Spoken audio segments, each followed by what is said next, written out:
محمد سلطان نے ایک سوال بھیجا کہ تکبیر تحریمہ یا تکبیر اولیٰ کی فضیلت جماعت میں کیا ہے؟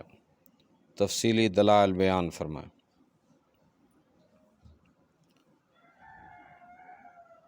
تکبیر تحریمہ بیک وقت نماز کی شرائط میں بھی شامل ہے اور نماز کا رکن بھی ہے۔ اسے تکبیر اولیٰ پہلی تکبیر بھی کہتے ہیں۔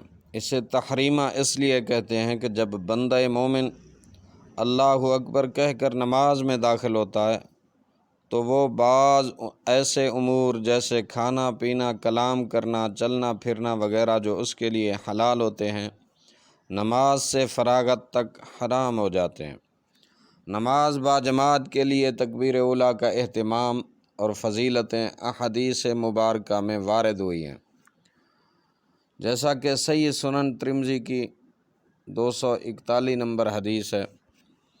عن انس بن مالک رضی اللہ تعالی عنہ قال قال رسول اللہ صلی اللہ علیہ وآلہ وسلم من صلی للہ 40 یوما فی جماعت یدرک التکبیرۃ الاولی کتبت لہ براءتان، براءۃ من النار و براءۃ من النفاق۔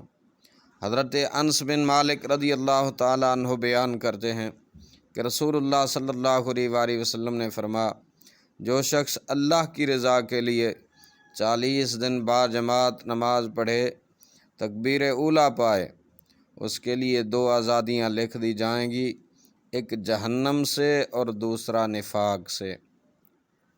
حضرت امیر المومنین خلیفہ ثانی مراد پیغمبر سیدنا عمر بن الخطاب رضی اللہ تعالی عنہ بیان کرتے ہیں کہ رسول اللہ صلی اللہ علیہ وآلہ وسلم نے ارشاد فرمایا، یہ حدیث پاک سنن ابن ماجہ 798 نمبر حدیث ہے۔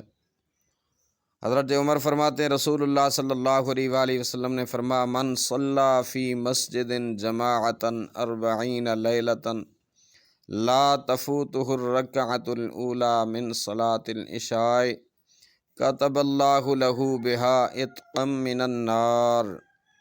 جو شخص 40 راتیں مسجد میں جماعت کے ساتھ نماز پڑھے کہ عشاء کی تکبیر اولیٰ بھی فوت نہ ہو، اللہ تعالیٰ اس کے لیے دوزخ سے آزادی لکھ دے گا۔